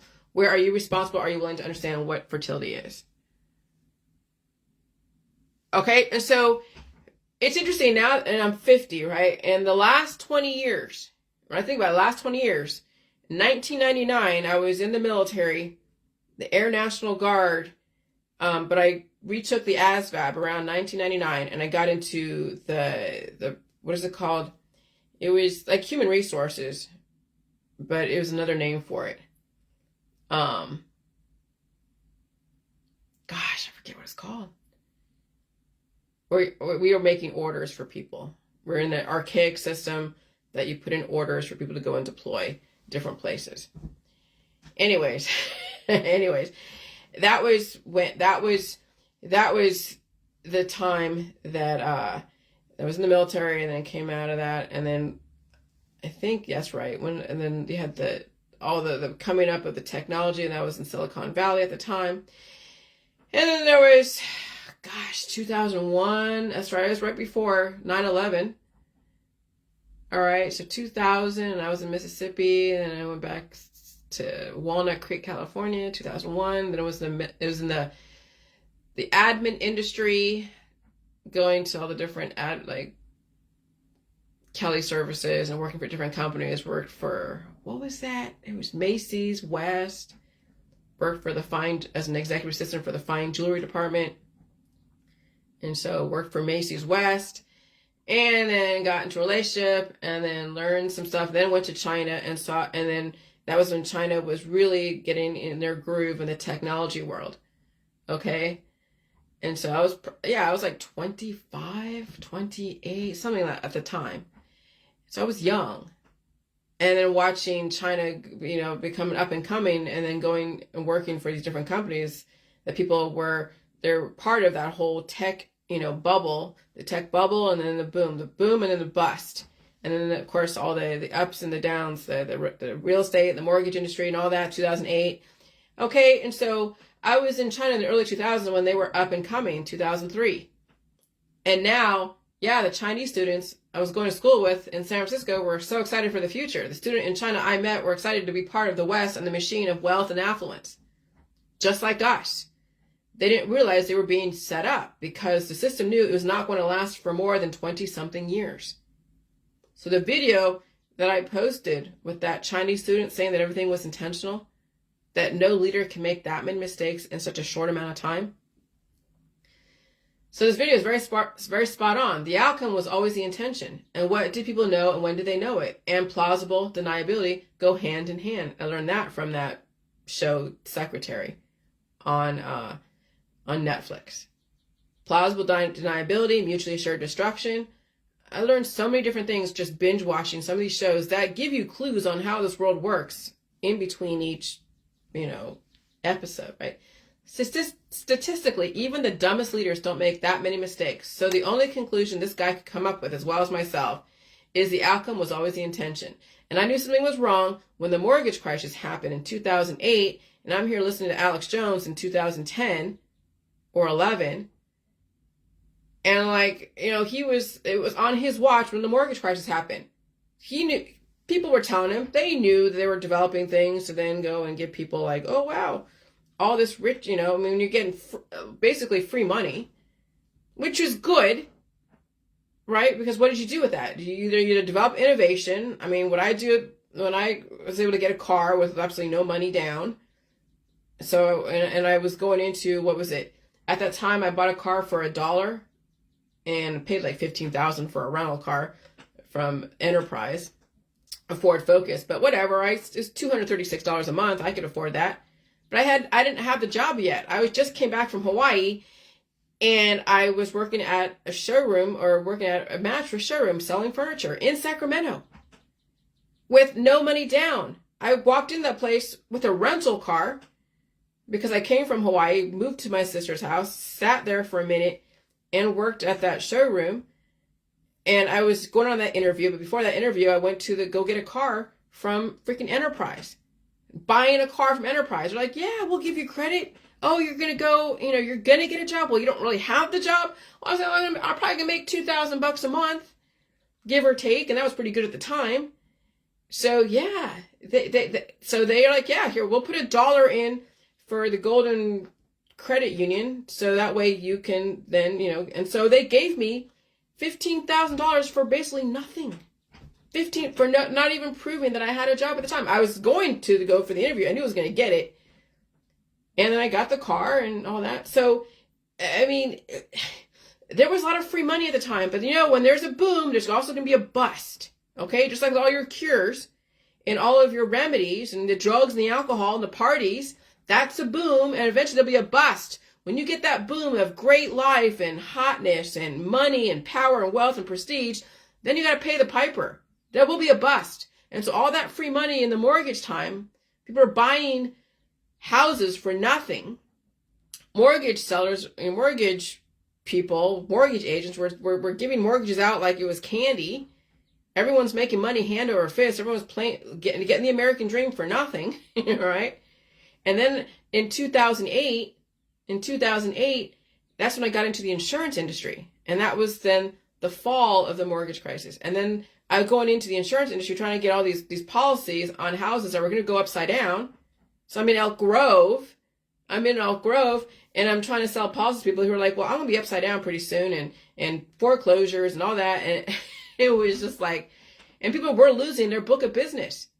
Hand over fist. When your whole book of business is based upon people who got mortgages that didn't deserve them because they didn't have really the income, because it was an adjustable rate mortgage and interest rates went all the way up. And people were upside down and they were in foreclosure. People were losing their books of business. And so that was 2008, and then 2010 and 11, I was listening to about Obama was the one, was in charge at the time, and listening to Alex Jones and stuff. And I'm like, oh my God, the outcome was the intention. There was a boom and there'll be a bust. So that's what you got to realize, that you had the good times. Now that you have the good times, at some point you got to pay the piper. It's called cancer, disease, and chronic illness. Now you're going to have to suffer. How are you going to support that suffering? You had the good times. You had the money, the power, the wealth, the fame, the fortune, and the family. But at some point, you have to pay the piper for all that. And so the outcome was always the intention. And I knew it. The outcome was always going to be the intention. Even if it wasn't your intention, it was always the intention. Nothing is coincidental or organic. Survive it. Okay, so when I said that we're going from a republic to an empire, again, just like the whole Julius Caesar, and it still stands, that even though, we don't know what's going to happen with the whole New York City and all the truckers, but Trump is going to be like the lamb. Beware the Ides of March. Beware the Ides of March. And so what's the hidden hand? It's those in the background that are regulating society, that we don't want to have another Julius Caesar. We don't want to have dictators of sorts. We want to have the rule of law, not the law of the jungle, that will govern the conduct of nations. And so from the Republic back to the empire, no clear figurehead, just the rule of law. And so the hidden hand, a brief history of the CIA, well, there's that. You can read that. But the rule of law is a principle that states that everyone is accountable for the laws that are publicly promulgated, equally enforced. Now that's all relative, okay? Because again, if you can't prove it, just like the whole thing with Lahaina and all the lasers and the DEWs, that people are like speculating that it was contrived, it was intentional. Hey, you can speculate all you want. It's a conspiracy theory if you can't prove it in a court of law. And how are you going to prove it when the system that's doing whatever it's doing is the one that developed the whole court system? So now you have to understand what the intention is, because you're not going to be able to win against those who have developed your society. The house always wins. You can gamble in it, play within, what you can afford to lose, but you can't win in something that you didn't develop. Okay? So the rule of law is a principle that states that everyone is accountable for the laws that are publicly promulgated, equally enforced, independently adjudicated, consistent with international human rights norms and standards. The rule of law also means that no one, including the government, is above the law. Laws protect fundamental rights, and justice is accessible to all. The rule of law is the foundation for healthy communities of justice, opportunity, and peace. Some examples of the rule of law include judges must explain their decision in public written opinions. Judges' decisions can be appealed to a higher court for review. The Constitution is the highest law of the land. The government may not do anything that violates the Constitution. The ideas about the rule of law have been central to political and legal thought since at least the 4th century BCE. And so when I'm saying if you can't prove in a court of law, you have no case. If it cannot prove intent, you have no case. If you cannot prove intent, you have no case. That's also how the system got you through the rule of law. And you must provide evidence for any claims as well as accusations. People do speculate all the time, okay? But if you can't prove it, then why spin your wheels? If you can't prove very specific claims, what's the point? People say, oh, they're trying to kill us through all the chemtrails and all the therapies.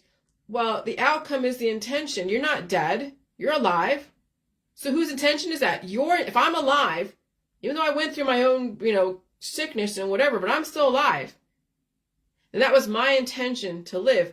Oh, but somebody else who's passing away, well, they keep taking the remedies. They keep getting their surgeries. They keep trying to resist evolution. They're going to end up dead like their ancestors who keep taking the same remedies and surgeries. It's not just staying away from the therapies that people have had an issue with. It's everything that they're resisting is what's causing their death. And so if you're going to make accusations, you better accuse yourself for not evolving to your society. Okay, so if you want the evidence, go look in your own cupboard. Go look in your medicine cabinet. Go look at all your natural remedies that are in your refrigerator. Look at who it is you hang out with. All the energy healing people, all the holistic people, all the medical professionals that think they're God. That's why you're ending up dead, is because who you hang out with, who you listen to, who you follow. You don't even look in your own backyard or your own medicine cabinet, in your own herbal remedy cabinet. You're pretty much projecting out there. People speculate all the time, but if you can't prove it, why spin your wheels? If you can't prove very specific claims, what's the point? You can develop theories with specific scientific evidence in other contexts, but again, you can't predict or know the future. But again, you can provide another characterization of the same thing with evidence to support the argument. But you can't force people to believe another argument if they choose to believe the other one. That's why you represent, not force convert people. So I'm referring to myself where I'm like, I would rather feel the disease than try to stop it. I'd rather let it come to surface. I will look at it and be like, okay, there it is. Woo, I'm not going to go and push it back in with a remedy. I'm not going to go get a surgery, have it all taken out like that. I'm not going to cause harm and shock to my body. I'm going to feed it all food in the food supply. that I have access to. There is nothing poison out there in the food supply, even GMO, nothing poison. And then I will characterize my symptoms in a different way. It's not bad. Well, to me, it's not. Some of it was pretty crazy, but it's what I had to deal with because I kept resisting evolution, taking all the therapies. Remember, the last 7 years in the beginning of the J juice, we were bringing up disease and then clamping down again with all the remedies. That's why I was attracting so many holistic people and energy healing people, because we're bringing up disease and then we were clamping down again with another remedy, pushed right back into our body again, causing another offspring by taking all the antibiotics, the essential oils. And so that's why you represent and offer another thought process that isn't the same thing masked in another situation. When I'm watching these guys in the diet supplement groups and they're taking certain medications that are for certain symptoms, and I look at what it is they're selling, what it is that they're buying, and I look at what it's made up of. Some of it's made up of earthworms. Earthworms are cut up and used for therapeutic purposes against their parasites. And they're taking cut up earthworms in a natural remedy sold by a holistic professional that's well known. I'm not even going to say the guy's name because I don't want the backlash. But you look at these diet supplement groups and look at what they're recommending, and you Google what they're recommending to each other, and you have no idea who's behind these Facebook accounts. And it's earthworms that they're selling people. Cut up earthworms. A derivative from an earthworm. Really? That's a natural remedy. Okay. So make sure that what you're taking isn't doing the same thing that you're already against. Developing offspring, developing more parasitic entities in your body to cause then replication working against you. But those in the diet supplement groups, in the holistic world, taking all these different supplements and remedies are compounding the issue. But again, you can't tell them that. You can't tell them that. That's why you represent. You don't force convert people. And you want to know how you become the smartest person in the world? You understand all sides of the story and you learn how to write about it. And you offer another point of view. And the exercise of becoming a genius is knowing that you have a bias and that you're willing to write something that would conflict with your biases, intending to understand the other point of view. Not only just the opposing point of view, then the other points of view. And looking at the similarities, looking at the differences, understanding how you reduce everything to its most common denominator, because you can have a situation that has like a cover, or what do I say, like a remedy that says, okay, it's this, it'll do this, but then you reduce it down to its common denominator and you realize it's antibiotic. All the things out there, when you think about what people are taking in response to cancer disease and chronic illness, it's all antibiotic. But then even doing the salt, okay, because it isn't always antibiotic when you think about it, because salt isn't antibiotic. But it either will catalyze and cause then the beast to move within, which could be a chain reaction of something that would be antibiotic because you're holding antibiotic type of things in your body. But you should be able to release. But if you're stopping right from releasing, then, the salt could be looked at as a bad versus good. But then the salt could also be a curative effect. It could freeze the antibiotic within your body, causing then it to metastasize. Okay? So just make sure you understand what your intention is. Reduce everything down to most common denominator and understand the intention of what you're doing. And so my opinion, we all should be smarter, theorizing everything so we don't have to experience it and suffer from it. So now, all right, this is the thing. Somebody was posting something about, that people shouldn't be making assumptions about other people's situations. They shouldn't be judgmental, and they shouldn't be talking about what you're doing or not doing because you're not them and you can't possibly know what it's like to be them. You can't possibly know what it's like to sit in their shoes and all this other shit.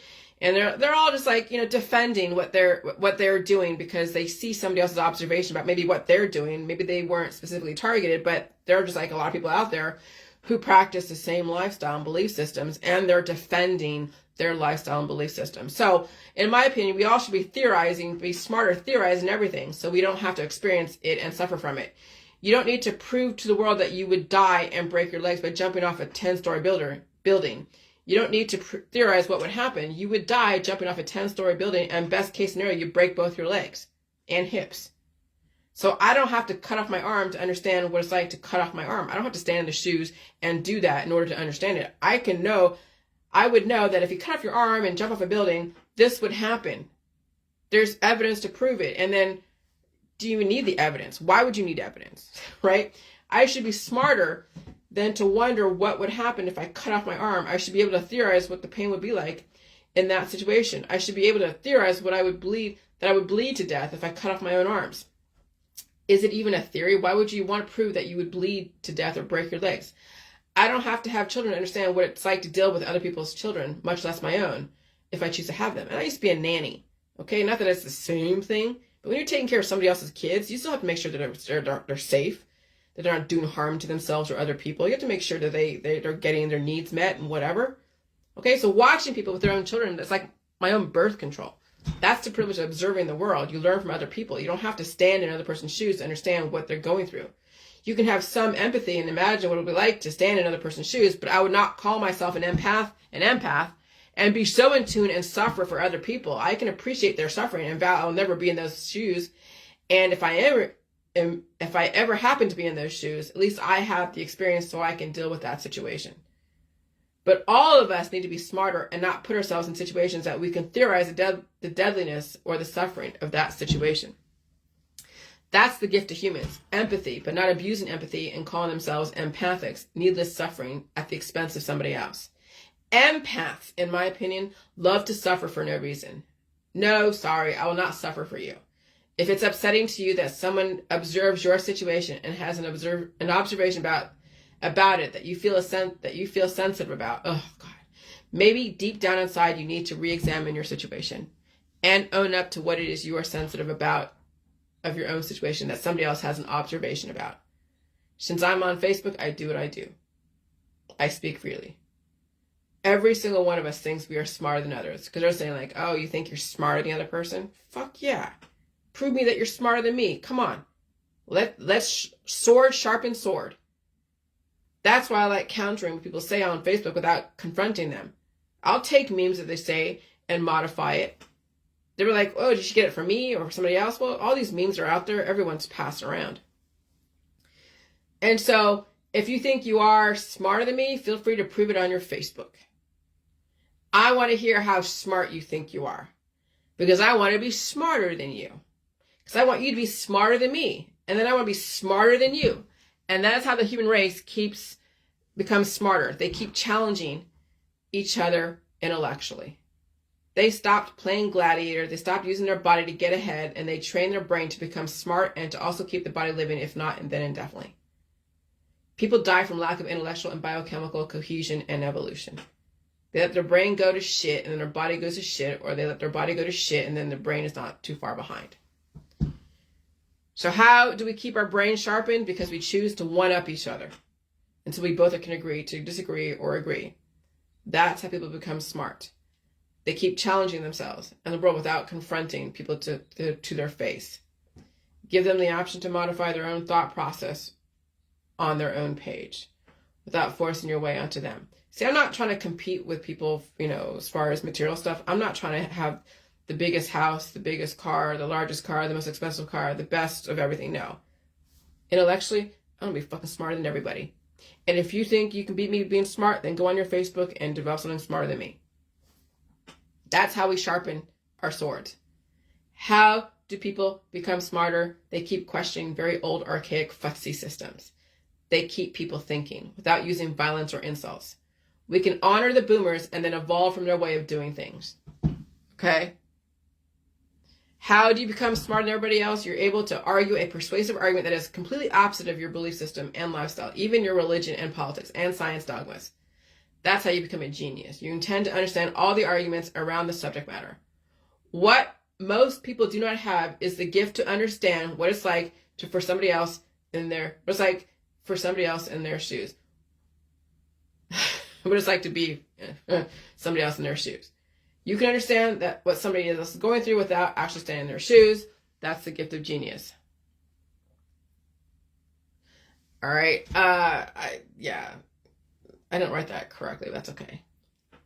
What do most people do not have is the gift to understand what it's like for somebody else standing in their shoes. Whatever. That doesn't sound right, but that's okay. And when you understand what people go through without standing in their shoes, you begin to understand what people have, why people have observations, why they have judgments, why they have an opinion about everything. And then you don't have to hate anyone. You can just keep observing the world the way it stands. And you have the right to report on it. I have the right to report on every observation I see out there, and someone will report on my observation with their own response. And we give people the opportunity to change if they want to, based upon observations they may have missed in their own world. Even my trolls gave me insight on things that I have missed. I hated their delivery system, but it was necessary. Okay, now I don't have a need for trolls to understand the opposite point of view. I'll troll myself. When I hear something that sounds like, oh shit, I could be doing the same thing, I'll then go back and be like, okay, so why am I doing it? What's my explanation? And so when I do that, then it clarifies why I reacted the way I reacted 5 or 6 years ago, 3 or 4 years ago. Because I was reacting to people radicalizing people to go after me and deliver death threats and stalking behavior. That's why I went after people or call them on the phone saying, stop freaking doing this. Stop, stop, stop. And then they called it like abuse or called it, stalking or whatever, and tried to bring me to a court of law. I went to the court and they never showed up.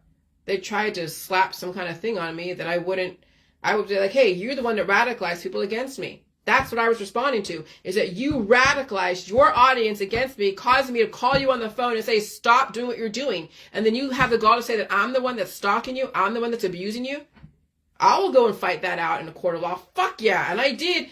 And no one showed up. I showed up.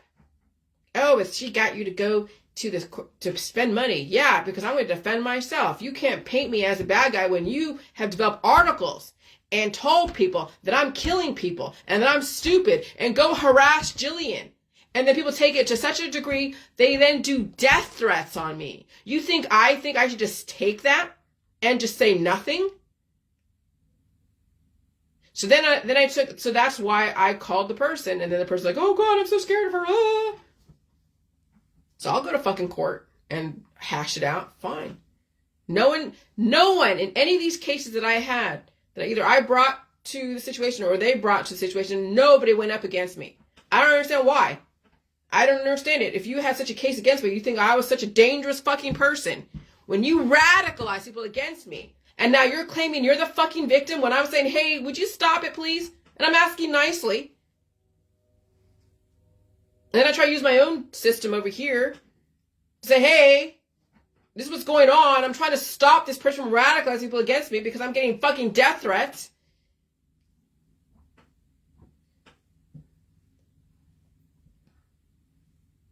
So I'll troll myself and be like, what am I doing? I don't need the fucking trolls out there. I control my own self. And then I realized that people who do that have some kind of predatory instinct in their body to go after people, to actually go after people, spiritually. If given the opportunity, they go after them physically. But since they don't have that opportunity, they go after people spiritually, exemplifying what they would do if they were in your presence. That's how scary our society is, and they act it out on YouTube, they act it out on Facebook. And so the trolls are either government agents getting the innovation out of you, or there are people out there that would really actually hunt people if given the opportunity. But the system knows who they are. You leave a digital footprint wherever you go, whatever you do. And so I'll troll myself. I don't need you trolls to go and troll me and harass me. I don't fucking harass anyone out there. I stay on my own fucking Facebook and I speak in general terms. If you happen to exemplify what I'm talking about, well, that's your own fault. If you're having an issue with it, because people have issues with me, they say it. I don't get it. I don't care what they say out there. Say whatever the fuck you want. I don't get involved. And so writing and communication takes practice. I have improved everything about myself because I did explain everything that I was doing. I love explaining everything. I do like to learn how to communicate in a better way. Sometimes you might find yourself apologizing for things because it was appropriate during the explanation process. Sometimes the need for apologies are discovered under all that defense. Okay? So someone said that they should never have to explain or apologize for who they are, no regrets, no this. Oh, okay, that's fine. But for me, you know, I explain everything. I apologize when I need to because I want to learn how to communicate better. And so I'll teach myself how to do that. And that's through trial and error. That's through just being an open book. That's through being transparent. I have nothing to fucking hide. I put it all out there for everyone to see. And I don't care what you think of me. I really don't. I mean, it sucks to get hate mail, but that's just that's par for the course. Whenever you put yourself out there, someone's going to hate you for something. They're not going to like how you characterize them or their characterization of who the people that they hang out with are. Whatever, it's an observation. Okay, if I'm trying to change the world, I change myself and I make an observation about the world I live in. And, all right, that's called evolution. It's painful. And so the party stopped for me a long time ago. 7 years ago, the party ended for me. Many people wanted to keep the party going. They did not realize the party ended a long time ago. People are finding out the party must end at some point. When the party does end, do you think you can go home and sleep it off? Or will you end up sleeping in a field, waking up at who knows where? The good times only last so long before the system must take a turn. And so I wish I knew what the system had planned for us as far as the West. I see all different possibilities. I see they can lure people into clumps and then oncology, which is why it's better to stay home if possible, because the safest place is home. It doesn't mean that you'll escape whatever's coming your way if it's meant to come your way, but it's better than gathering into clumps of factions trying to fight something you can't see or be one of those caught in the situation you can't get out of. What happens when electricity fails because of cyber attacks and you are caught traveling? Can you imagine when places lose communication? But airports do have backup generators. But I'd be more concerned with traveling in cars and trains, electrical trains. Diesel and gas-powered mass transit are optimal during this economic downturn, but it doesn't matter if you're stuck at a light because of traffic jams in a gas-powered car. A power grid failure can cause transportation issues in a number of ways. Okay, so traffic congestion, all that. I mean, you can Google what happens when you lose power in a society. Be prepared for everything, but don't go crazy. Don't prep so hard that you can lose everything because of a flood or a tornado. In my honest opinion, some places will be more crazy than others. The system won't allow complete societal decay because natural disasters will take away a lot of the misery. So what's going on over there in California with all the floods? People are seeing indicators when the beach is now coming up to their door and there's waves lapping at their kitchen window. Maybe it's time to move. Oh no, they wanted to sit there and wait for it to come out and all the way up. Okay, fine. And so, the system won't allow complete societal decay because natural disasters will take away a lot of the misery. Hurricanes, floods, tornadoes. I mean, you've been told that 2024 is going to be pretty crazy. People are denying it. They're saying, oh yeah, when the severe weather alerts channel are saying that 2024 is going to have more intense storms, La Nina, El Nino, whatever. Like, oh, you said that last year. Oh, you said that last year. It wasn't that bad. They're telling you Hurricane 6 tornado or Hurricane 6 hurricanes. Category 6 hurricanes are on the horizon. I get the fuck out of Florida. I get the fuck away from all these coastlines. But people are like, hey, it's not going to happen to me. All right, but we shall see. Because natural disasters will take away a lot of the misery. Yeah. But we shall see. Just listen to your local sheriff. I'm just glad my husband is relatively self-sufficient. And yeah, with him as a truck driver, traveling everywhere, I'm always concerned. But I know he can take care of himself. And I told him, make sure you have food and water in your truck. Don't rely that you're going to go to the nearest truck stop and get your food and water. Have something in your truck all the time. So just remember, wherever you go, wherever you are, wherever you go, have some kind of food and water on hand. Have a survival kit everywhere you go. Just have a what if session in your brain and think every possible scenario you can think of. What would your strategy be to survive that situation for at least a week? And maybe even more. Okay, so then we have these girls that both had colon cancer. And people are blaming it on the V's. Oh, okay, everything's a factor. It's all fertility. Whether you get direct inject with a V or you have sex with somebody in any orifice, or you go out there in the public and you're inhaling aggressive ectoplasm in your society, okay? People are so afraid to shit, so they get cancer. People try to force their bodies to shit and they cause breakage and cancer. People cure the shit in their body and they get obesity or their aging process. Maybe you should pull your crap out, cough, sneeze, and blow your nose and deal with the symptoms organically, eating food and resting. I'm not saying eating organic food, but there's ways to release the demons without forcing your body to do something that it really can't do because it wasn't conditioned to do. Okay, that's why you have to cough and sneeze and blow your nose. Without turning to remedies compounding the problem, you might actually stand a chance. And so drugs, alcohol, sex, and cures take away people's fear and so also their ability to logically process what they should be fearful of. And so they walk into death traps via friends and family while blaming a person 6,000 miles away, destroying them, or blaming their government for coming in their house and forcing them to use a therapy, which you know does not happen. Recommendations are not mandatory and suggestions are not coercions. So those under the influence of politics, religion, and science work from irrational fears of accusations until they demolish themselves. My world, if you can handle it, might shed some light on irrational fears and finally put things in logical, rational, organized perspective. And it is painful to face your own irrational fears of a person, place, or thing or idea. When you apologize to Bill Gates for making him the enemy, when you apologize to Dr. Fauci for making him the enemy, when you apologize to Klaus Schwab for making him the enemy, you might stand a fucking chance to save your ass. When humans are so adverse to their own self-induced pain and suffering, they are highly sexual in the politics, religions, and all science fields, hunting for the latest cure or drug to make everyone feel great. And they'll go and blame somebody. Naturally. And so, in that Die Suddenly group, there's a kid that on the back of his leg shows there's like a fungal infection or some kind of infection. And so, yeah, the body was releasing. Yep, it's painful. Lymph nodes are on the back of legs. Shit. Sometimes when the environment is so aggressive, my inguinals will release stuff and it smells like, what does it smell like? Like ammonia sometimes. Because that's the blood type O RH factor that allows the body to regulate the acids through ammonia. And so then I'm releasing ammonia. Even my armpits, sometimes they have stuff come out of it. And what else? So there's that, neck. You see the hives that come up. I sweat underneath my boobs because that's where all the lymph nodes are too as well. They have to release. And so I have rashes under my pits, but they only become inflamed when the body must release. I do not use anything to stop the body from releasing. If I did, I would have some kind of breast cancer or cervical cancer or lymphoma, even colon cancer. You never know what the body is storing until you feel the release or you get the diagnosable condition.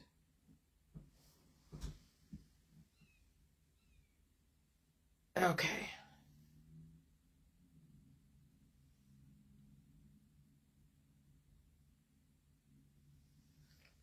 And so I'm going to end with this. Right? So if you want to survive, you're going to have to let your body open up and release the demons. And when your body opens up, it'll also take on the things in the environment to catalyze what you already hold inside. And it's going to be a war. And some people don't survive the war. So some people will stay closed up until they supernova, self-implode. What is it called? Spontaneous combustion. Or they allow the release process to happen and let their system open up. And you're going to have to now fight the wars that you've been running away from for centuries. You're going to have to sit and fight. And if you can't, then you allow the system to carve out the war, allow the system to close you up until there's nothing that the body can do anymore except to spontaneous combust.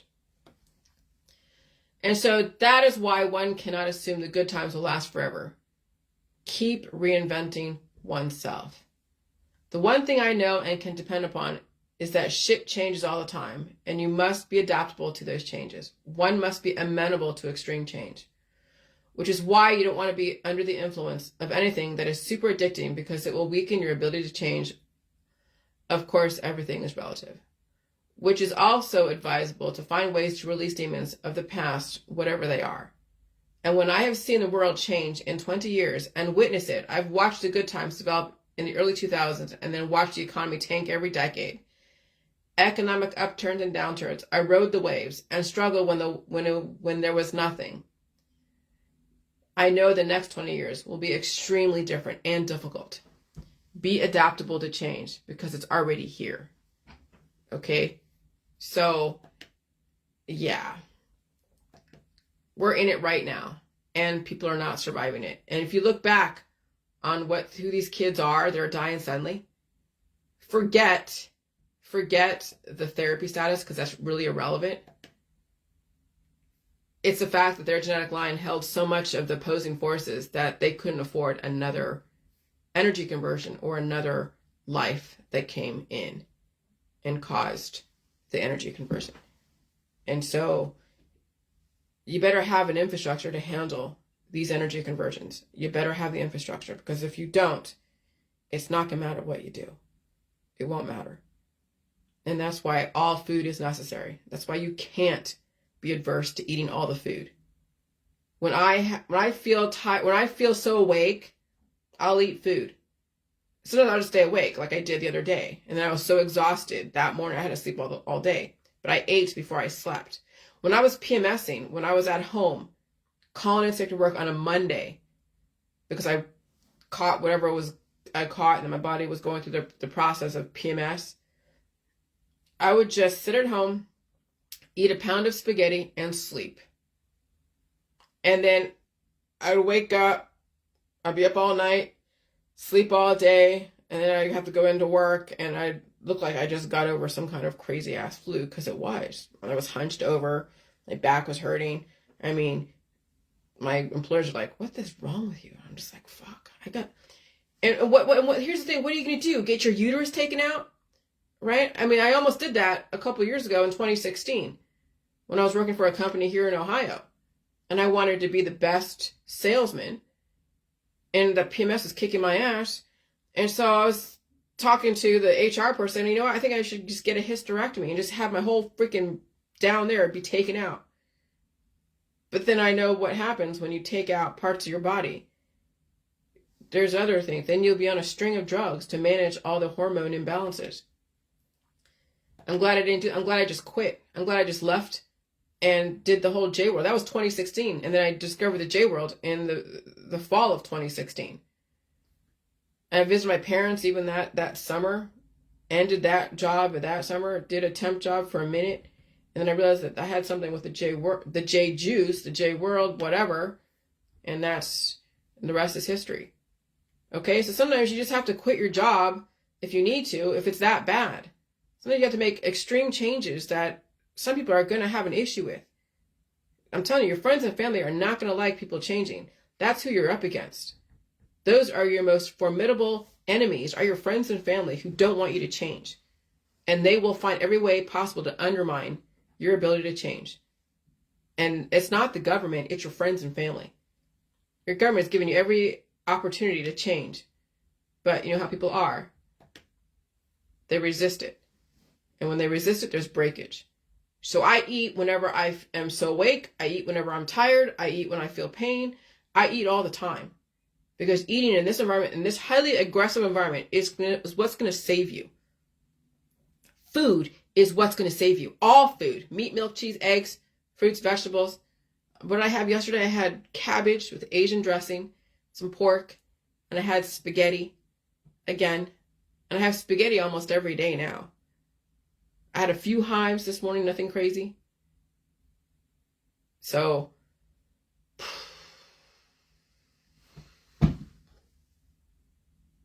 and so yeah, people are right now, their kids are going to the hospital.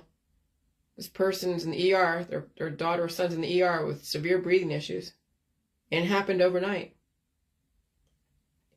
They don't understand. You know why it happened overnight? Because in a higher frequency environment, and you hold so much opposing forces, when you have that much bloom, that much growth happen that quickly, up here, where you can't, when you have been trained to cough and sneeze and blow your nose, and you hold opposing forces in your body, and the environment is so aggressive, because there's storms coming through the Midwest.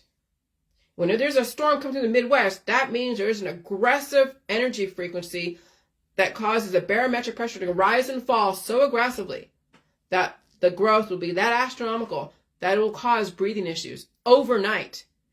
Growths can happen overnight. Death can happen overnight. The fact this person's still breathing says that they have a chance, but if they're not going to train their body to cough and sneeze and blow their nose. And of course, kids don't have that capacity to, and you can't make them suffer through it. They have to go see a doctor. This is where the parents have to save themselves because they can't save their kids. The kids don't have the capacity to understand what they have to do. They're just trying to survive where they're at. Imagine them then saying, well, it's time to suffer now. That's not going to fucking happen. Adults, parents, adults have more of a capacity to suffer through disease and redirect than children do. So that's what I'm saying. Now you're going to have to really be psychologically prepared to save yourself and watch people around you drop like flies. And if you can't handle being alone on your own, you'll go with them. And that's probably what's going to happen to a lot of people. Once everyone around them goes, they're going to go themselves because they can't handle being on their own. All right, bye.